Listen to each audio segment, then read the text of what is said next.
நமஸ்தே. இன்னைக்கு நம்ம 2வது அத்தியாயத்தில் 58வது ஸ்லோகத்தை பார்க்கலாம். யதா சம்ஹரதே சாயம் கூர்மோங்கானீவ சர்வஷः இந்திரியாணி இந்திரியார்த்தேப்யஸ்தஸ்ய பிரக்ஞா பிரதிஷ்டிதா.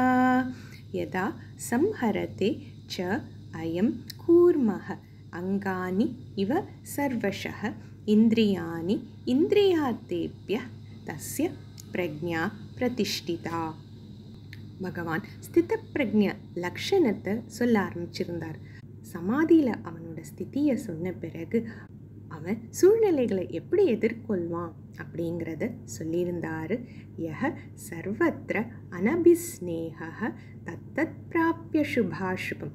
நல்லது கிடைச்சாலும் இல்லை அதுக்கு விபரீதமாக கிடைச்சாலும் அவன் சந்தோஷமும் அடையறதில்லை, துக்கத்தையும் அடையறதில்லை.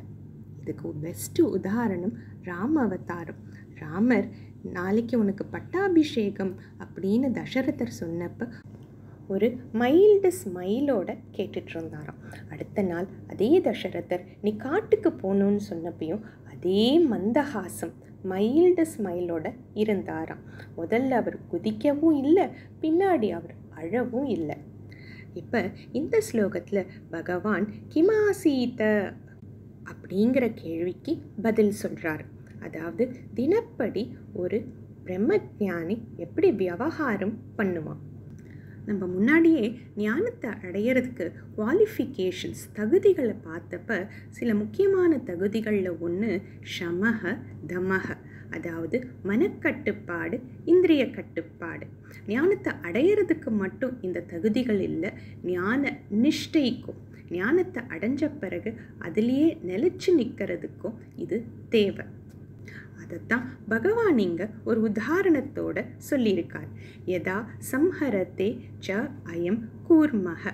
கூர்மஹ அப்படின்னா ஆமைன்னு அர்த்தம். நம்ம எல்லாருமே ஆமையை பார்த்துருக்கோம். அந்த ஆமை தனக்கு ஏதாவது ஒரு ஆபத்து வருது, ஒரு அசாதாரணமான சூழ்நிலை இருக்குது அப்படின்னா தன்னோட அங்கங்கள் எல்லாம், தன்னோட கால் கை இதெல்லாம் அந்த ஓட்டுக்குள்ளே எடுத்துகிட்டு வந்துடும். அதே மாதிரி இந்த ஞானியும் தன்னோட நிஷ்டைக்கு ஏதாவது பங்கம் வர மாதிரி இருந்துச்சு அப்படின்னா தன்னோட இந்திரியங்களெல்லாம் வெளியில் போகாமல் உள்நோக்கி திருப்பிடுவார். இந்திரியங்களை அந்த விஷயத்தில் பிரவர்த்திக்காமல் செய்வார். பொதுவாக நம்ம உடம்புக்கு நம்ம சாப்பிட்ற உணவு ஆரோக்கியத்தை கொடுக்கும். நல்ல உணவை சாப்பிட்டோம் அப்படின்னா அது உடம்பை ஆரோக்கியமாக வச்சுக்கும். அதே ஆரோக்கியத்தை சீர்குலைக்கிற ஜங்க் ஃபுட் இந்த மாதிரியெல்லாம் சாப்பிட்டோம் அப்படின்னா ஆரோக்கியம் கொலைஞ்சு போகிறத பார்க்கலாம். உடம்புக்கு மட்டும் ஆரோக்கியம் இல்லை, மனசுக்கும் தான். இந்த மனசு இந்த 5 இந்திரியங்கள்ல இருந்து சாப்பிட்டுக்கிட்டு இருக்கு. நாம் இந்த இந்திரியங்கள் மூலமாக எதை பார்க்குறோமோ எதை கேட்குறோமோ அது நம்மளோட மனசோட ஆரோக்கியத்தை நிர்ணயிக்கிறது. அதனால தான் அந்த காலத்தில் சாந்தி மந்திரங்கள் எல்லாம் பார்த்தோம்னா பத்ரம் கர்ணே விஷ்ணுயாம தேவாக, இந்த காதுகள் நல்ல விஷயங்களே கேட்கட்டும், பத்ரம் பஷ்யேத், இந்த கண்கள் நல்ல விஷயத்தை பார்க்கட்டும் அப்படின்னு வேண்டுவாங்க. அதே மாதிரி நம்ம பார்க்குற விஷயமோ கேட்குற விஷயமோ எதெல்லாம் இந்த 5 இந்திரியங்கள் மூலமாக வருதோ அது அனைத்தும் ஒரு இம்ப்ரெஷனை இந்த மனசில் க்ரியேட் பண்ணுறது, ஒரு பதிவை க்ரியேட் பண்ணுறது. அதை தான் சம்ஸ்காரங்கள் அல்லது வாசனைகள் அப்படின்னு சொல்வோம். சுருக்கமாக சொல்லணும் அப்படின்னா 24 மணி நேரம் 7 நாட்களும் வேலை செய்கிற ஒரு கேமரா இருக்குன்னு வச்சுப்போமே, அது எப்படி எல்லாத்தையுமே எப்போவுமே ரெக்கார்ட் பண்ணிகிட்ருப்போமோ அது மாதிரி இந்த மனசு நம்ம எப்பெல்லாம் முழிச்சிட்ருக்கோமோ அப்போ நடக்கிற எல்லா விஷயங்களையுமே உள்ள பதிவு செஞ்சிட்ருக்கு. அந்த பதிவுகளை தான் நம்ம சம்ஸ்காராஸ் ஆர் வாசனைகள்னு சொல்வோம். இப்போ நம்மளோட சம்ஸ்காரம் இல்லை வாசனைகளை பொறுத்து தான் நம்மளுக்கு ஏற்படுற எண்ணங்கள். எண்ணங்கள் நம்மளோட கண்ட்ரோலில் கிடையாது. என்றைக்குமே நான் இதை எண்ண போகிறேன்னு நினச்சி எண்ணுறதில்லை, அதுவாக அப்படியே பபுள் ஆகிறது. இது எதனால் அப்படின்னா நம்மளோட சம்ஸ்காரங்களால்.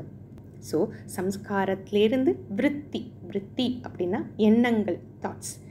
இப்போ இந்த எண்ணங்கள் திருப்பி ரெக்கார்ட் ஆகிறதுனால எண்ணங்கள்லேருந்து திருப்பி சம்ஸ்காரம். ஸோ இதை சம்ஸ்கார விருத்தி சக்கரம் அப்படின்னு சொல்லுவாங்க. சம்ஸ்காரத்தில் இருந்து எண்ணங்கள், எண்ணத்தில் இருந்து சம்ஸ்காரங்கள். ஒருத்தர் எப்போவுமே சாத்விகமான விஷயங்கள்லே மனசு ஈடுபடுறப்ப அவரோட சம்ஸ்காரங்கள் நிறைய சாத்விகமாக இருக்கிறதுனால அவரோட எண்ணங்களும் அது மாதிரி ஏற்படுறது. இன்னொரு உதாரணம் சொல்லணும் அப்படின்னா, ஒரு ஈ இருக்குது. அந்த ஈ ஸ்வீட் மேலே உட்காந்து சாப்பிட்டுட்ருக்கு. கொஞ்ச நேரம் கழித்து அதே ஈ பக்கத்தில் இருக்க சாக்கடையில் போய் உட்காந்தா, அப்போ திருப்பி அந்த ஸ்வீட்டில் உட்காந்து சாப்பிட்டா நம்மளால் ரசிக்க முடியாது. அதே ஒரு தேனீயை எடுத்துக்கிட்டோம் அப்படின்னா, அது எப்போவுமே பூக்கள் மேலே மட்டும்தான் உட்காந்து தேனை குடிக்கிறது. நம்ம தேனீ மாதிரி நல்ல விஷயங்களே மனசு செலுத்துகிறப்ப அந்த மனம் கொஞ்சம் கொஞ்சமாக சாத்விகமாகிறது. சாத்விகமான மனசில் தான் ஞானம் ஏற்படுறது. அதனால் இந்த ஞானி, பிரம்ம நிஷ்டையில் இருக்கிற இந்த ஞானி எப்பெல்லாம் ஒரு ஆபத்து ஏற்படும்னு நினைக்கிறானோ தன்னோட ஞான நிஷ்டைக்கு, அப்போ தன்னோட இந்திரியங்கள் எல்லாம் உள்ளிழுத்துக்கிறான், ஆமைய மாதிரி அப்படின்னு சொல்லி பகவான் இந்த ஸ்லோகத்தில் ஞானியை பற்றி சொல்லியிருக்கார். நம்ம மேலும் அடுத்த ஸ்லோகத்தோடு பின்னாடி கண்டினியூ பண்ணலாம். தன்யவாதக.